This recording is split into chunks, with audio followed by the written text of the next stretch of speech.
out of nowhere, flying saucer mystery is with us. Airline and Air Force pilots. The Air Force itself has officially admitted that flying saucers exist. Is there another civilization somewhere? Are we under surveillance by an intelligence that has revealed itself to us only? Hazardous and dangerous, the greatest adventure on which man has ever embarked. Is life everywhere the same as us? Or are we just one example of a vast array of possible kinds of biochemistry? The paradigm science is not equipped to handle this. Identified flying objects. Believing in them is a matter of communicating with them. Very strange and unusual. Economic reasons, political reasons, military reasons. It's not a scientific issue. It's a puzzle. It's a puzzle, but it's a puzzle worth exploring.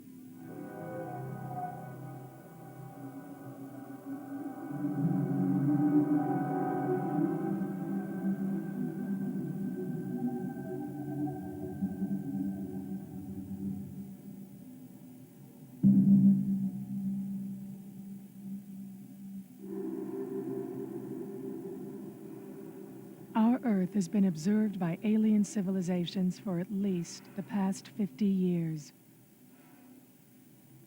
Throughout our history, each age in our development is characterized by an ignorance about the scope of possibilities not yet understood, that future generations may look back on with a sympathetic smile of condescension. To us, in the 20th century Earth, this might seem magical, but I tell people to maintain some sense, if they can, please ask them to maintain some sense of humility. Because if you were to show this video camera or a hologram or a laser to someone only 300 Earth years ago, it would appear to be a magic. It would be considered supernatural.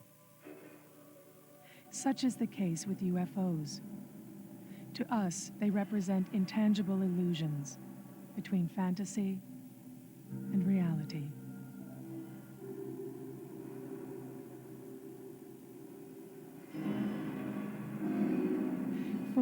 Years ago, the Earth was believed to be the physical center of the universe. Nicholas Copernicus, and later Galileo, challenged that belief, suggesting that the sun was the center. And still 200 years would pass before William Herschel's stellar observations, and later Edwin Hubble's classification of galaxies, relegated our sun to a single, insignificant star among billions. Only then do we begin to imagine our place in an incomprehensibly vast cosmos. I think there is a certain twilight zone of phenomena that, if confirmed, would really overthrow the entire materialistic worldview. Let me just say, as a professor of philosophy who writes professional articles and knows how to do academic research, there is in this field some incredibly good literature, very sophisticated material. There's just a wealth of information, and I would challenge anybody to disprove that. You see, anyone who says there's no evidence to study has not looked. It's as simple as that.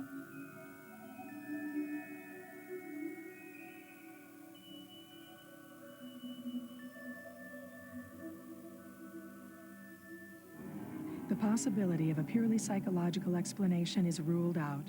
The discs do not behave in accordance with physical laws, but as though they were weightless, and show signs of intelligent guidance, such as would suggest quasi-human pilots. The officials in possession of authoritative information should not hesitate to enlighten the public as speedily and thoroughly as possible. Dr. Carl Gustav Jung, 1954. It's just more than UFO crashes and alien bodies. I mean, there's a whole science here. And to quote Dr. Hynek, he said, the UFOs, whatever they represent a science of the 21st century. Right now, we don't have the technology or the know-how to explain what they are and how they do it. Crop circle formations continue to appear on several continents. This is the beginning, a doorway opening to a new science, a new physics, a new energy, a new world. I think very much that's where this is all moving. Thousands of credible sightings continue to persist.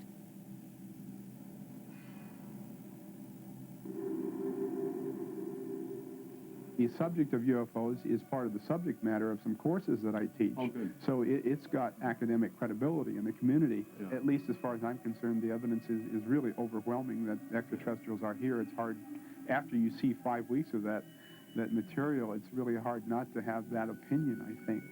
Abduction accounts from around the world, beginning in the 60s with the Hill case, recall exact similarities and also continue to persist. You know, the problem here is in a way, it's the messenger. Here I am, a historian at Temple University, here Bud's an artist up at Hopkins, and there's Mike Swords, who's at Western Michigan University, and various people saying these things, that this might be happening, well, the fact that we are saying it automatically means it can't be happening, because the message is far too big for the messenger. If this were truly happening, we would not be the messengers. The President of the United States, the Secretary General of the United Nations, they would be the messengers, and that would mean it wouldn't be happening. So no matter how much we say it, and no matter how much abductees say it, that automatically means it can't be happening. The UFO phenomenon has been a part of our lives for the past 50 years. With it comes the possibility that we may finally discover who we are and what we humans might accomplish in a vast cosmos, endowed with intelligence.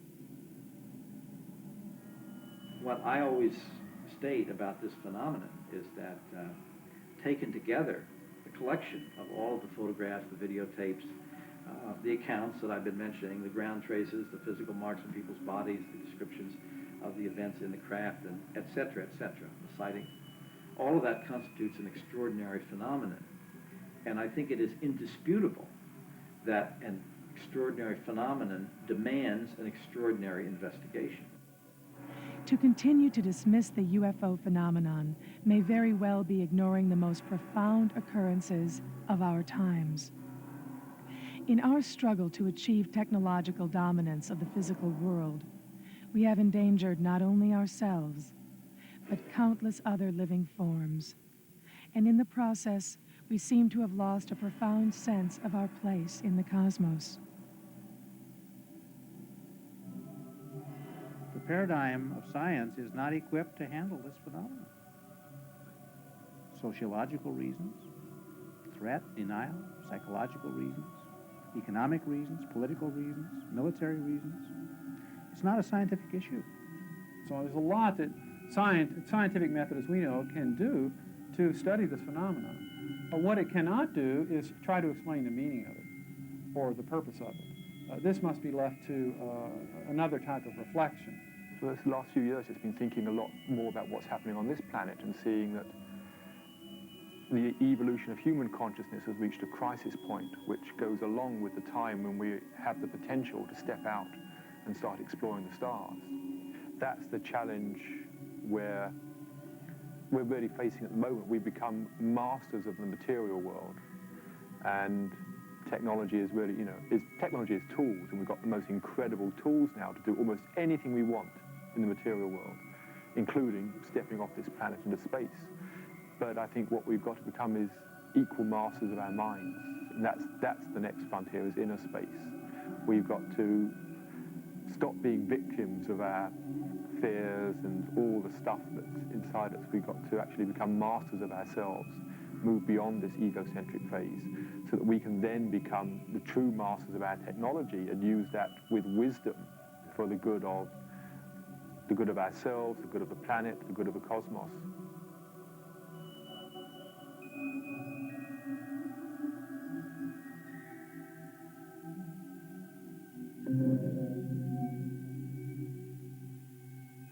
The stories piqued my curiosity, and I began first collecting news clips from the local papers, which published little short news items on them, occasionally. And then I started looking for pictures, and I clipped a few of them out of newspapers and magazines until I ran into somebody that had an actual print. And I went to a lot of trouble negotiating with him to get a copy of that. But once I had one original print, it was easy enough to trade that to the next man and in return for his. And then I had 2 to trade, and then 4 to trade, and the collection grew rapidly when I had something somebody else wanted. And I just kept trading the same pictures over and over to others who had different pictures, and eventually everything that was out there came my direction, and I put it in the file. So at the present time, I think there's over 4,000 pictures in the files, and they're all different pictures, but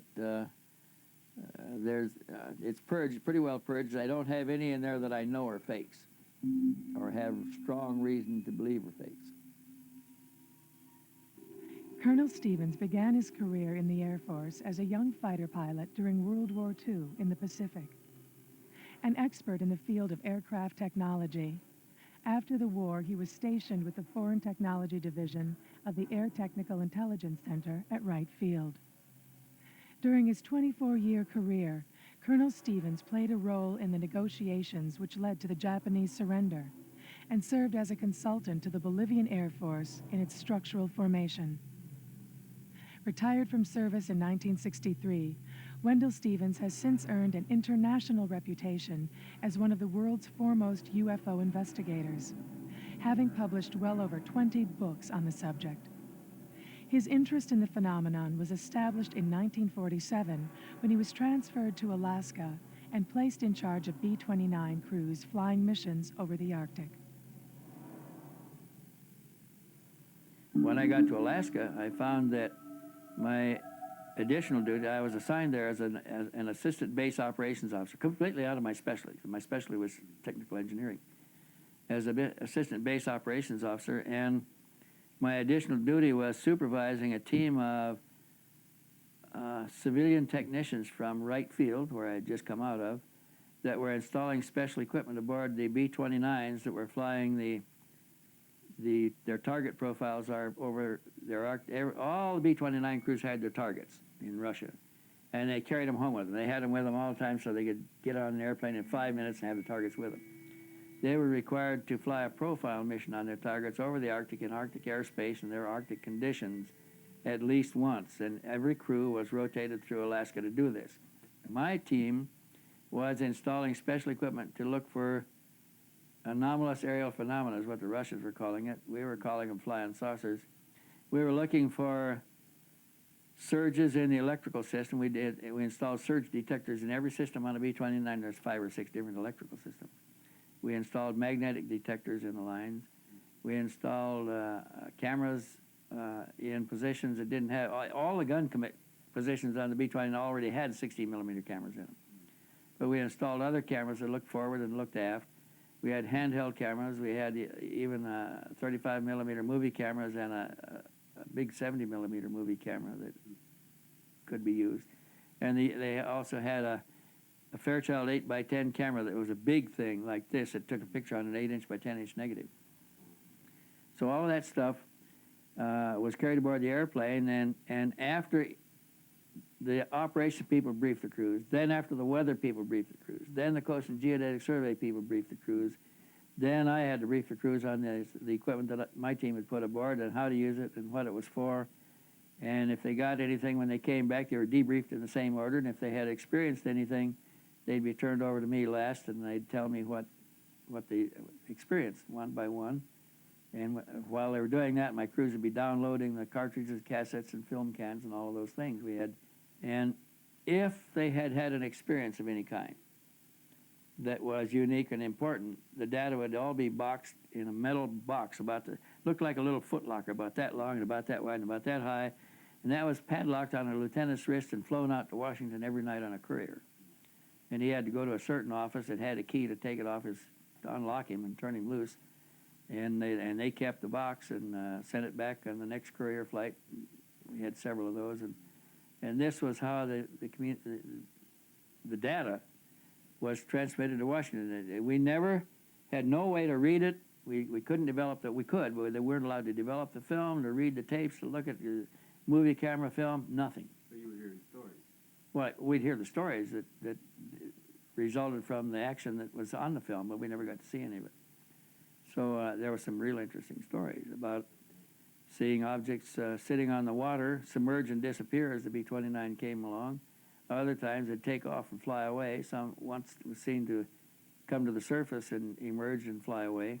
They saw them take off from the ice surface of the ice pack up there, the snowfield.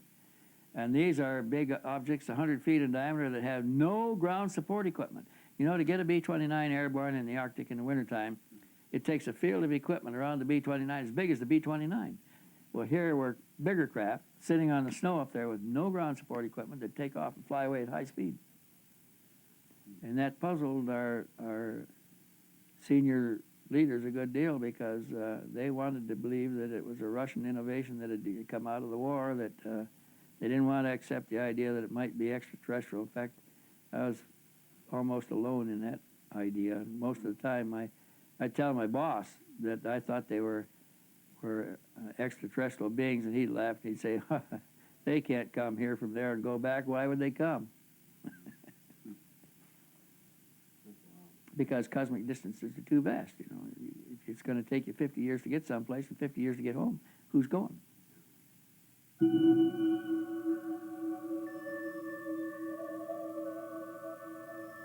Among the first photographs taken on the old tin-type cameras was one at Drobak, Norway, showing a photographer with the big bellows over his head and a big camera on a tripod was taking a scene of the harbor, and after late afternoon scene of the harbor, early evening, and he saw an object moving from right to left across the field of view, snapped a picture of it, and got perhaps the first photograph of a UFO at close range in Earth's atmosphere in the sky here. And that picture was taken on the 27th of July in 1907 at Drobak, Norway.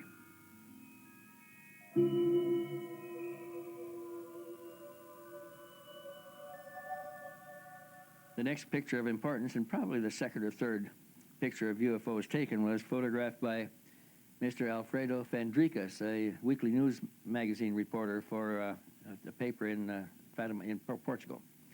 And you know, the apparitions began in September, in August, 13th of August, 13th of September, and the 13th of October.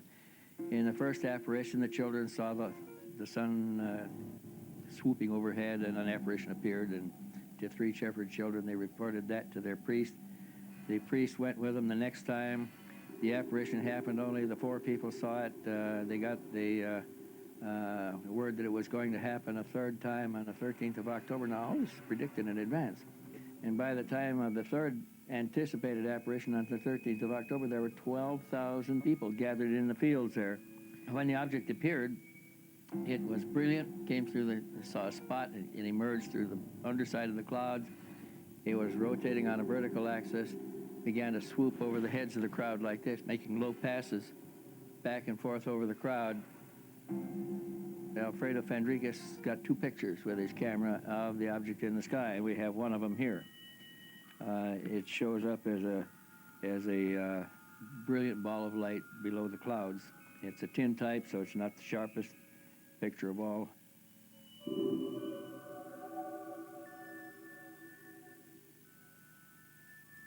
Then the next pictures of consequence were the pictures taken during the Japanese invasion of China and their Manchurian operation. They used aircraft, and objects appeared over the flight line of the Japanese bombers preparing for missions. They appeared following the bomber formations in flight. They appeared in the sky above formations. They even passed through formations, much like the Foo Fighters of modern history, modern war history, except they were something else then. And it was during that time, during the Manchurian occupation, that a Chinese or a Japanese general in the occupation forces was walking down the street in Tianjin, China, and his attention was drawn to an object in the sky because the street photographer, one of those with the old bellows camera, had it set up, and people started pointing and shouting and pointing to the object in the sky. Rickshaws stopped, crowds stopped, people pointed. The tin-type cameraman aimed his camera and took one picture of the object coming down the street. The Japanese general went over and bought it and took it back to Japan. And that's the photograph made in 1942 at Tianjin, China, in the middle, full day, daylight. The next one of any serious importance was one that was made over Los Angeles on the night of the 24th to 25th of February, 1942. And this was after our war with Japan had started, and we had our cities in blackout at the time. Los Angeles was blacked out every night, San Francisco, San Diego, the whole west coast of the United States. And at early in the morning, like 1:30, 2 o'clock in the morning, disc-shaped objects appeared over the city. And the anti-aircraft batteries turned on the searchlights. The objects passed back and forth through the searchlights, some dozen objects in the sky. They started, anti-aircraft batteries started firing on them, and they fired, they fired 1,430 rounds, anti-aircraft rounds of ammunition. Didn't hit a thing that night. They killed a few people. The falling metal from the anti-aircraft shells killed people. Dogs set houses afire, did a lot of damage, but didn't hurt any, didn't bring down any alien craft.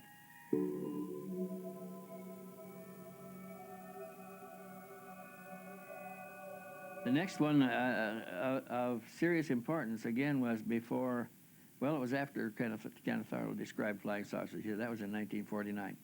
But the next photo event of interest happened on the 17th of March in 1950 at Farmington, New Mexico, when on that day, Mr. Walter Rogel, managing editor of the Farmington Times, published news on the front page of his paper, "Huge saucer armada jolts Farmington." Now, what happened on that day, the town's population of about 5,000 people then, looked up and saw spaceships, circular, disc-shaped, metallic disc-shaped craft with domes on the top, passing over their city. They were changing position within the formation like a flock of bees or birds. They did not maintain a regular established formation. It was just a large gaggle of objects that flew over. Hundreds of them flew over for almost 2 hours, and the same thing happened the following day. One picture escaped collection by the military people that went there and canvassed the houses. They took all the pictures, took cameras, but somebody had in town, left town after taking the photographs and took one to Durango, Colorado, where he turned it into the Durango paper, and Durango published this one photograph. Shows about 7 or 8 of the objects in the sky, 5 of them in a loose formation at lower level, and 4 or 5 at higher levels beyond it.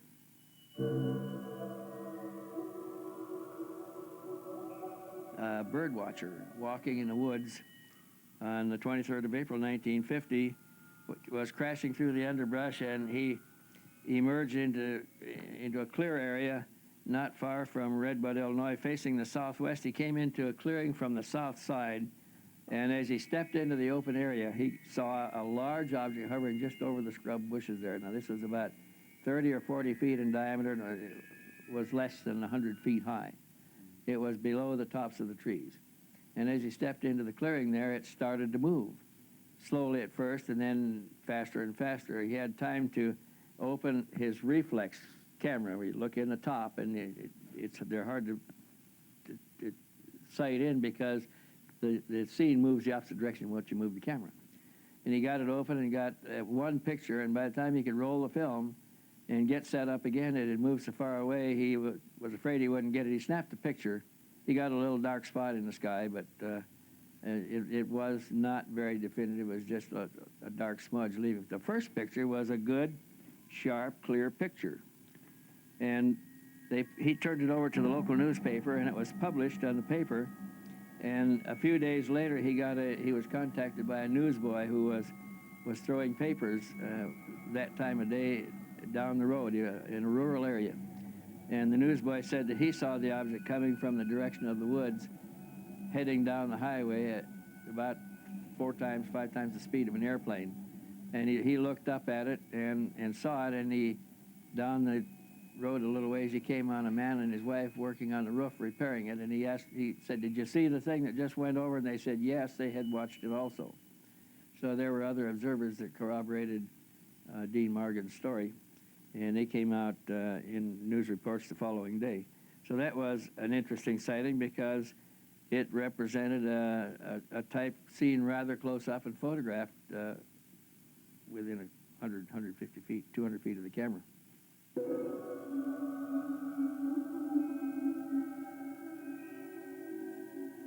The next one that got any real attention occurred on the 11th of May of 1952 at McMinnville, Oregon, at about 7:30 in the early evening of 11 May 1952. Farmer Paul Trent was in the kitchen of his home when he heard his wife, who called to him from the backyard to come out and see the strange object that was approaching. And he immediately ran for his folding camera and dashed outside to meet her. There against the low overcast sky, he saw a circular dome disc with a tower on top of the dome, a raised cupola. It was moving fairly slow. He had plenty of time to frame it. He snapped the first picture, and then he had to move to his right to snap the second picture. There was no flame or efflux of any kind visible, no sound. It was completely silent. His wife didn't hear any sounds either. The pictures he took on the 11th of May, and he didn't report them until the 12th of June, when he had his pictures developed and back, and he showed them to a friend, Frank Workman, who suggested they take him to the newspaper, and they took him to the Richmond, California Independent, where they looked at them, tested them, and published them for the first time. So now that it's 2 months after the pictures were taken before the information got out. But they have become a classic in the lore of UFOlogy, I guess if you want to call it now. And they've been verified by a number of researchers.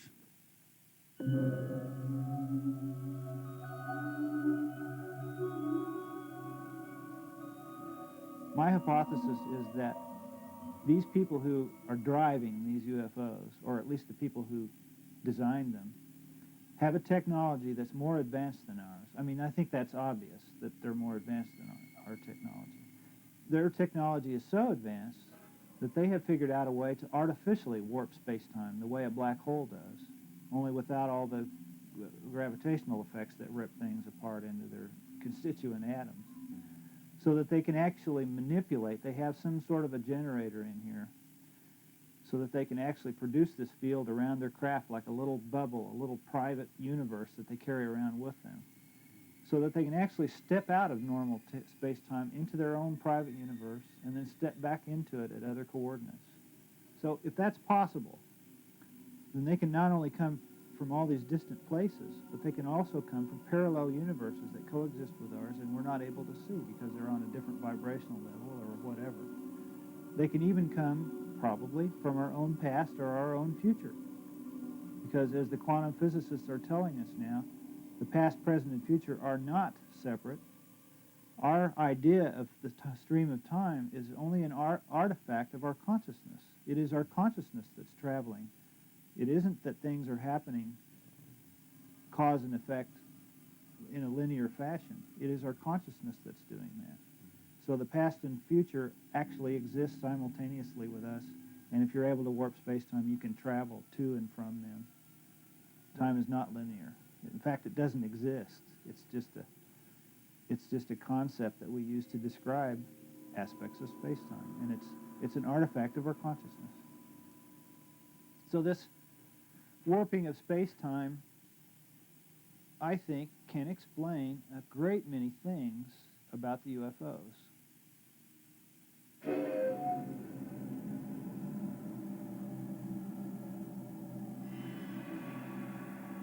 Some remarkable UFO photographs from the early 1950s were taken by George Adamski through his 6-inch telescope near Mount Palomar, California.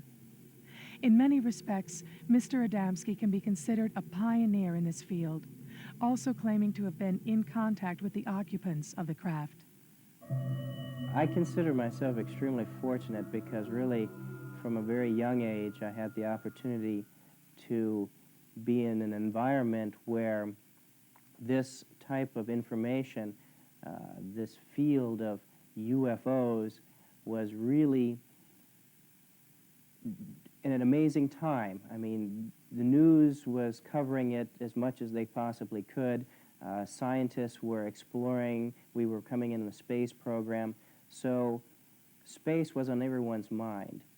And during those 63 to 65, which we were involved with Mr. Adamski personally during those times, we really had an opportunity, I really had an opportunity to see some of these crafts exceedingly close. And these are impressions that never leave my thinking because they were so deeply rooted. And to go to these lectures in which you had literally lines of scientists and military officials sitting there and people listening intently on the information that was exchanged and given, it was a very dynamic time in this field, which certainly has changed in the last 20 years. My father had numerous sightings, and due to these sightings, he got in contact with many different agencies of the government and investigated heavily into others who had reports of UFO encounters and taken pictures of these type of craft. And because of this investigation, he got in contact with Mr. George Adamski, who was in many respects a pioneer in this field already back into the late 40s and early 50s. I've been taking a large number of telescopic pictures and had motion picture footage of these crafts, and even had many controversial contacts during these times. And this is really the basis of how I became involved through my lifetime, through my father, and through Mr. George Adamski. George Adamski was originally a student and involved with philosophical teaching. And it was due to his study of philosophy that led him to the conclusions that life and the principles of nature and life around us were not by any means a manifestation of only the environment around us. Basically that creation and life was universal. And it was this recognition that led him to investigate through telescopic means, looking out into space and at the moon, to see if he could find evidence of this expression of life.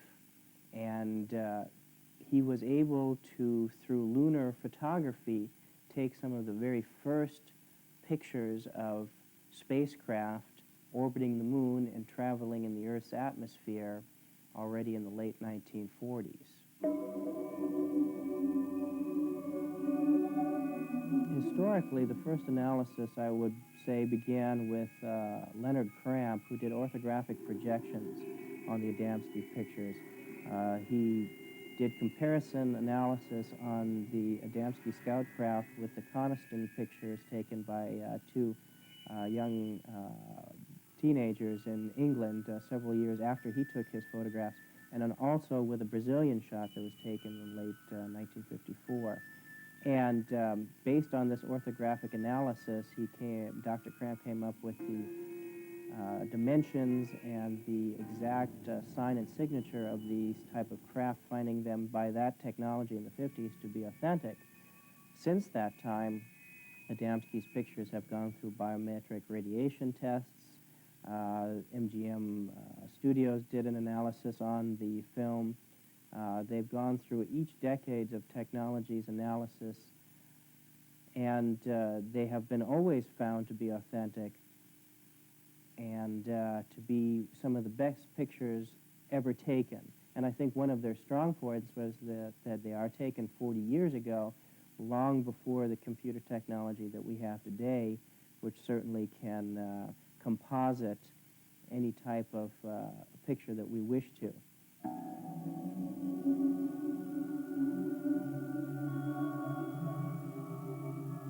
In this particular shot, we have a picture of a cigar-shaped craft with its propulsion system fully operational, so it looks like it's enveloped in a luminescent shield of fluctuating light. And it's located between the Earth and the Moon. It was taken by a 6-inch telescope Mr. Adamski took in the late 1940s. And this craft can be in dimension anywhere from 1,000 feet to several miles in length. And this craft here is the same type of craft as you see in the picture above, but you can see the outline of the hull itself. And this is in orbit in the Earth's atmosphere, And here is another craft around the moon, and you can see it's trailing behind it the several other craft in sequence as it's around lunar orbit. And here we have another shot around the moon, and you have here half a dozen craft in formation flying along the surface of the moon. In early March of 1951, through his 6-inch telescope, George Adamski was able to photograph a remarkable series of 4 photos as the large carrier-type craft was releasing 6 scout craft.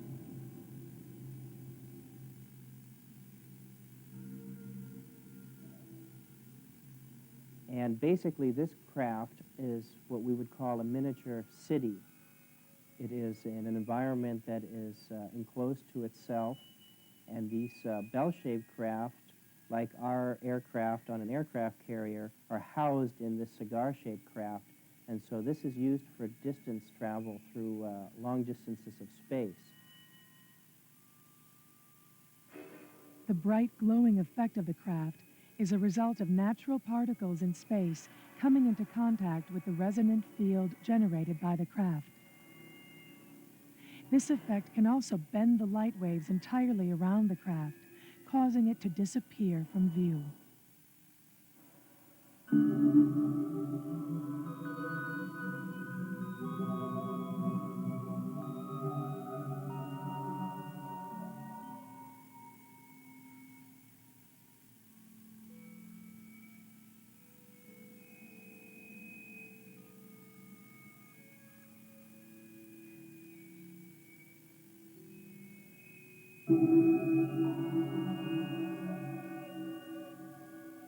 What we have here is a picture of the bell-shaped, the scout-shaped craft with the 3-ball condensers underneath it.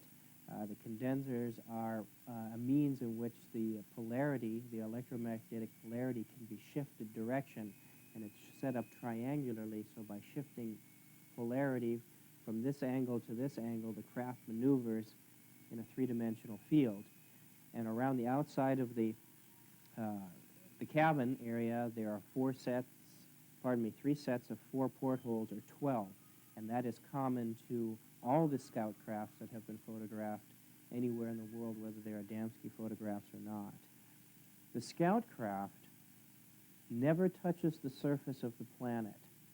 In other words, when it comes down to land, even when the propulsion system is shut, what you and I would consider off, there's always a trickle charge going through, so it maintains several inches off the surface of the ground.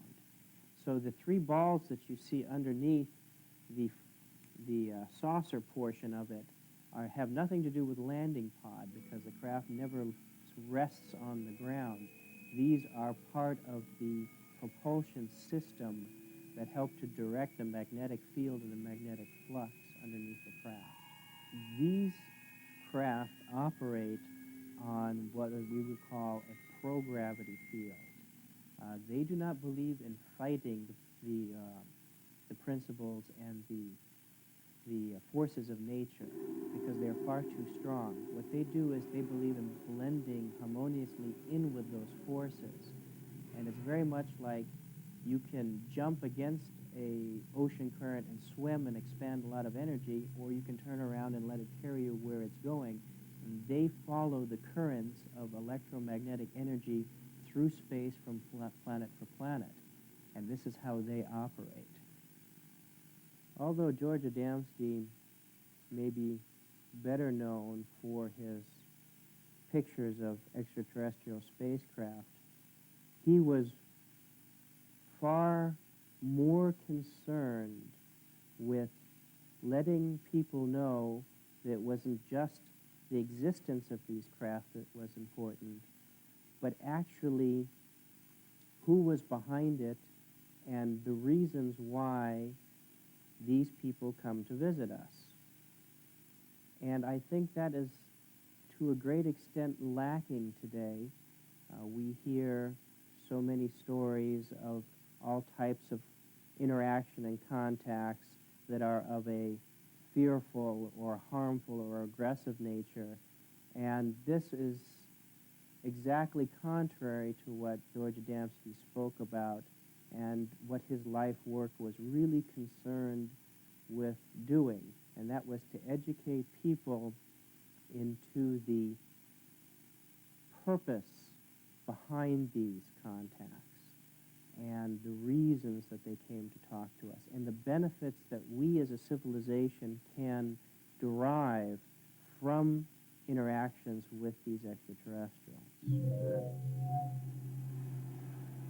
Well, I think I've always been interested in the possibility of extraterrestrials, and I think through my own work with meditation, spiritual investigations, I've come to the conclusion that one thing that all creatures in the universe share is consciousness. All beings, all living beings. We may be different, totally different biologically, I mean, but ants, amoebas, whatever, one thing we all share is that we are conscious creatures. The nature of our consciousness, what happens in our consciousness, may vary enormously, but that seems the common ground, the common bond between us and any other species there may be elsewhere in the universe. And I also, for the last few years, just been thinking a lot more about what's happening on this planet and seeing that the evolution of human consciousness has reached a crisis point, which goes along with the time when we have the potential to step out and start exploring the stars. And it seems to me that any species which gets this far has to take some sort of cosmic intelligence test, which says, are you really intelligent? Are you really wise enough to better use your technology for the good of the cosmos, rather than just for your own ego needs? And that's the test we're facing now. And if we fail that test, then I think we will wipe ourselves out or put ourselves back to the Stone Age or something like that. Conversely, if we get through this time and develop the capacity to begin to travel, whether it's materially or psychically, across space, we will have proven that we can move beyond this egocentric phase of consciousness. We will be, to all intents and purposes, saints, wise beings, whatever you want to call it. So conversely, I feel any species that has developed the ability to be in contact with us here, again, either physically, psychically, whatever, must have gone through that itself. It must have passed its own cosmic intelligence test, which means as far as we are concerned, they must be the level of consciousness of angels or whatever. I think all the stuff about extraterrestrials being malevolent beings, they're coming here to zap us with ray guns, all that stuff is just a projection of our own fears, of our own ego, of our own warlike nature, which we've got to transcend. Any extraterrestrials must have transcended that, or they'd have wiped themselves out. So it seems to me that if we're going to consciously approach them, we need to do so on the level of consciousness, like we would approach some guru or angel or very wise spiritual beings. That's what I think they are, is wise spiritual beings relative to us.